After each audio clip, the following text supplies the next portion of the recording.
تحسین کے مستحق ہیں. علی سے جو محبت کرتا ہے وہ ہمارا ہے.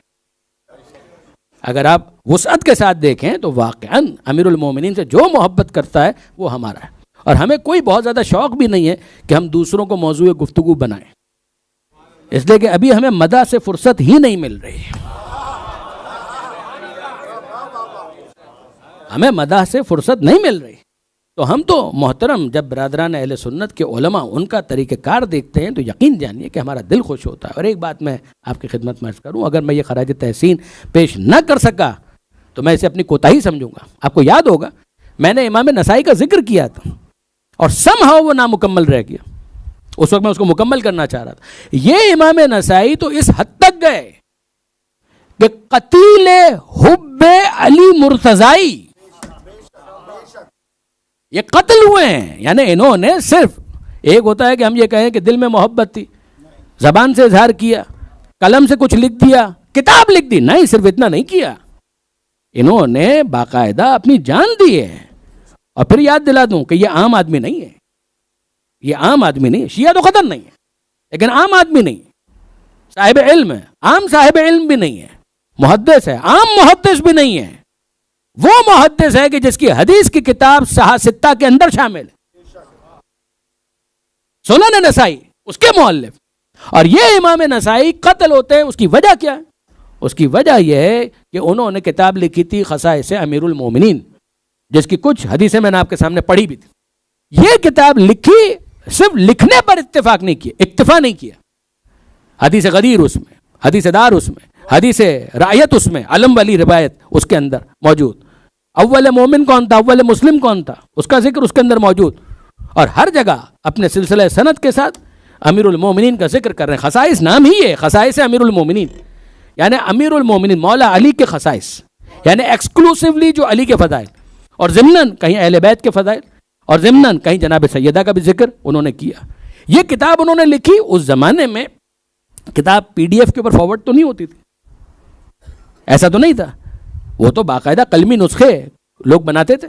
اب شخصیت جب غیر معمولی شہرت کی حامل ہو تو ظاہر ہے کہ ان کی کتابوں کی نقول بھی تیار ہونا شروع ہو گئے. اور انہوں نے غضب یہ کیا، غضب بالائے غضب، نواسب کے نقطۂ نظر سے کہہ رہا ہوں کہ غضب بالائے غضب. ہمارے نقطۂ نظر سے تو نور علی نور. انہوں نے کام یہ کیا کہ دمشق جو ناصبیت کا مرکز تھا، اگرچہ کربلا کے واقعے کے بعد بہت سے افراد منقلب ہوئے ہیں، مگر ناصبیت کے جراثیم وہاں پر موجود تھے. دشمنی ہے علی. تو امام نسائی نے اعلان کر دیا کہ جناب میں مسجد دمشق کے اندر ممبر پر جا کر اس کتاب کا درس دوں گا.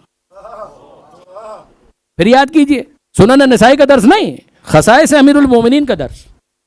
اب جب وہ اعلان کریں کہ خصائص امیر المومنین ایک حدیث کی کتاب میں نے لکھی ہے اور اس کے اوپر میں درس دوں گا، تو وہ گئے ممبر پر اور جا کر، اب وہ جب درس دے رہے ہیں تو اتنی بڑی شخصیت، ایک مجمع لگ گیا. لوگوں نے آ کر بیٹھنا شروع کر دیا اور بہت سو نے کاغذ اور قلم نکالا، لکھنا شروع کر دیا کہ امام نسائی بول رہے ہیں اور ہم سن رہے ہیں تو ہم اس کو محفوظ کر لیں. انہوں نے لکھنا شروع کر دیا اور سامنے جو افراد موجود ہیں ان میں ناصبی بھی موجود ہیں اور بڑی تعداد میں موجود ہیں. ایک دن، 2 دن، 3 دن ہضم تو نہیں کر پائے. واقعاً علی کے فضائل ہضم کرنا ہر ایک کا کام بھی نہیں ہے. یہ تحمل، یہ برداشت ہر ایک میں ہوتا بھی نہیں ہے، تو برداشت نہیں کر پائے. تو پھر اس کے بعد ایک دن کسی نے ہمت کر کے کھڑے ہو کر یہ بیان کیا. آپ ذرا جملہ دیکھیے اور اس کو میری بات پر بھروسہ مت کیجیے گا، جا کر چیک کیجیے. انٹرنیٹ کی دنیا ہے، آپ آسانی کے ساتھ اس کو چیک کر سکتے ہیں کہ ہوا کیا. ہوا یہ کہ کسی نے اعتراض کر دیا اور کہا استاد اے جناب امام نسائی کا فرمائیے، ایک سوال ہے، پوچھیے. سوال یہ ہے کہ آپ نے علی کے فضائل پر کتاب لکھی، ایسی ہی ایک کتاب امیر شام کے بارے میں بھی لکھی ہے، ایسی ہی ایک کتاب امیر شام کے بارے میں بھی لکھی ہے. سوال پھر سنیے گا. سوال کیا ہے؟ اعتراض ہے، مطالبہ ہے، ڈیمانڈ ہے. اور ڈیمانڈ کیا ہے کہ بیلنس کریں. اگر علی کے بارے میں آپ کوئی فضائل کی کتاب آپ نے لکھی ہے اور اس کو آپ سنا بھی رہے ہیں تو پھر ایک زحمت کریں. ہم اس وقت مانیں گے کہ جب آپ امیر شام پر بھی ایسی ہی ایک کتاب تحریر کریں. تو امام نسائی کا جو جواب ہے اس کا خلاصہ سنیے. وہ فرماتے ہیں میں نے علی کے فضائل بتائے ہیں، بنائے نہیں ہیں۔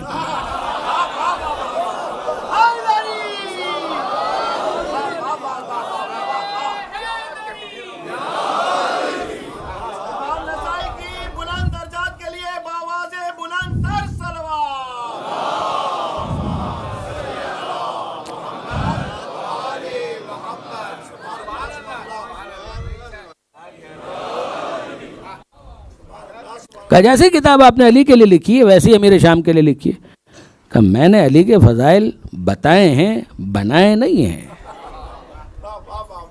ان کا اصرار بڑھ رہا ہے کہ نہیں یہ تو آپ کو کرنا پڑے گا، اس کے بغیر آپ کی جان چھوٹے گی نہیں۔ کہا میں کہاں سے بتاؤں، جب پیغمبر اکرم نے بتائے ہوتے تو میں سلسلہ سند کے ساتھ بیان کر دیتا۔ پیغمبر بول نہیں رہے تو کیا میں اپنی طرف سے بنا کر گھڑ کر کوئی چیز تمہارے سامنے پیش کر دوں؟ کہا نہیں، آپ کو کرنا تو پڑے گا۔ پھر اس کے بعد انہوں نے ایک جملہ کہا کہ مجھے تو بس اتنا یاد آ رہا ہے کہ ایک موقع پر پیغمبر اکرم نے کہا تھا کہ کبھی اس کا پیٹ نہ بھرے۔ میں نہ نام لے رہا ہوں نہ میں کچھ کر رہا ہوں، بہت محتاط الفاظ میں، لیکن یہ ایک ایسی چیز ہے اس میں کوئی اختلاف نہیں۔ امام نسائی کا مرڈر ہوا ہے اس کے بعد، اس مکالمے کے بعد، اس گفتگو کے بعد امام نسائی کو قتل کیا، یعنی انہوں نے گھسے اور لاتوں پر رکھ لیا اور اس کے بعد اتنا زخمی کیا، اتنا زخمی کیا، اتنا زخمی کیا کہ وہ مرنے کے قریب ہو گیا۔ اور اس موقع پر انہوں نے اپنے مصاحبین سے، دوستوں سے، ساتھیوں سے، رفقا سے یہ کہا کہ مجھے یہاں سے لے چلو۔ ایک قول ہے بیت المقدس کا کہ وہاں لے گئے، اور دوسرا قول ہے کہ مکہ وہاں لے جاؤ اور مجھے وہاں پر لے جا کر دفن کرو۔ اور